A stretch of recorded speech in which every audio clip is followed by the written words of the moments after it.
dealing with a breakup in college. If you haven't broken up with your high school or freshman college sweetheart yet, brace yourself. Dealing with a college breakup is an inevitability most face as one of their maturation points during college. With the holidays or a summer break between semesters just around the corner, breakup season is looming. You've been away from your old life for months now, readjusting to new friends, new schedules, and most importantly, your new identity.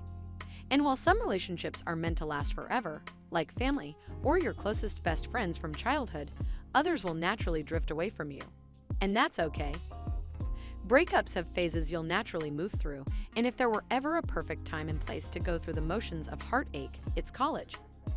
While the 5 stages of grief, denial, anger, bargaining, depression, acceptance will be the lengthier version of what you experience, we've boiled it down to 3 stages. Here's how to understand and navigate through dealing with a college breakup. Phase 1. Denial and anger, freedom. The first phase of a breakup is the what makes our insides yell, free doom.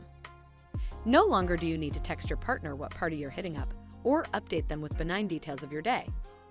When you're in college and have a breakup, especially if you've been dating on your same dorm floor, it may be harder than in other cases because of how often you'll continue to run into the same individual.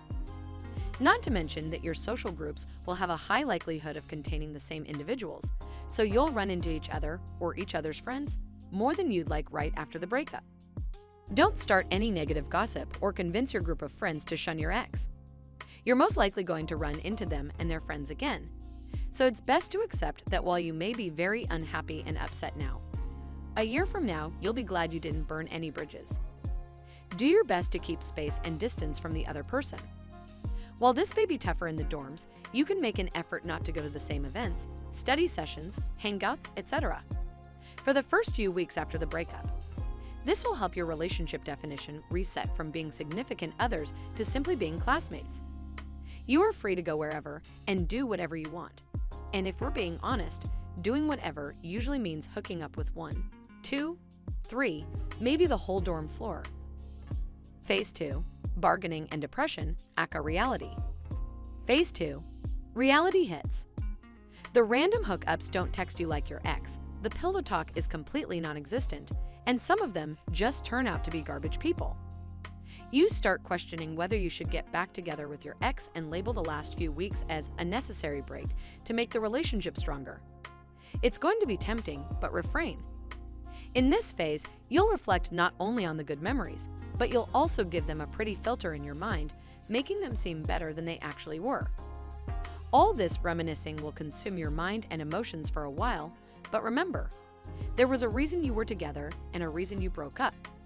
When the reality of your breakup sets in, you feel like the world is ending.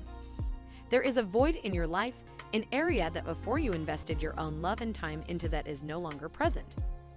The feelings are very similar to dealing with loss, as you probably created your own story or alternative ending where you and your partner are happily ever after. Yet here we are, faced with a reality that we don't always want to accept. Music can provide a great escape. Whether you listen to stand-up comedy to cheer you up or emotional breakup songs to validate what you're going through is normal. We may ask ourselves how we can change to have the other person like us.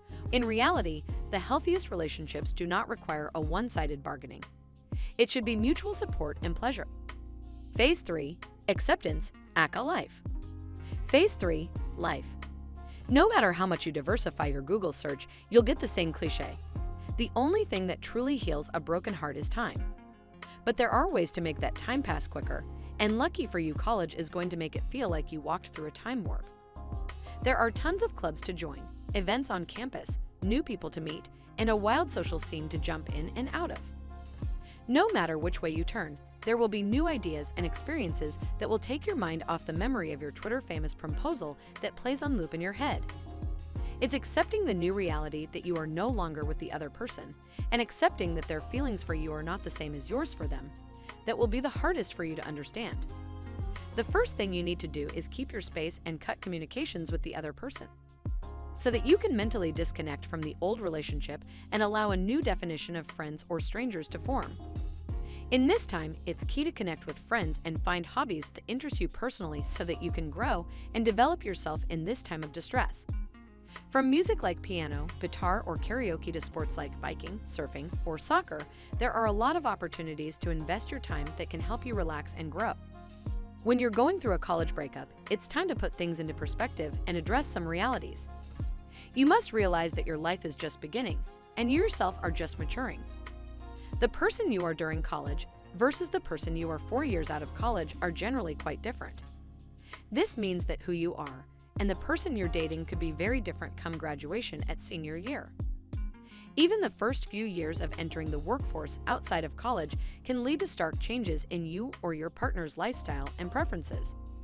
Usually when you're in college, you also don't think of the long-term topics that usually manifest themselves in a mature relationship, things like preference for children, health conditions, life goals, where to live, economic goals, cohabitation requirements, etc. This video isn't meant to discourage you from finding love. Quite contrarily, it's meant to provide guidance on how to cope when heartbreak strikes. These moments will not only enrich your college career, but they'll also begin to define you as a person, which will one day lead to meeting the person you're actually supposed to end up with. Your two roads traveled have now split. Whether they converge again in the distant future, or if you find a new, better road, only time will tell. Thanks for watching our video. If you like this video, then hit the like button and also subscribe our channel for getting more videos on college life. Or you can visit our blog www.dormessentials.com.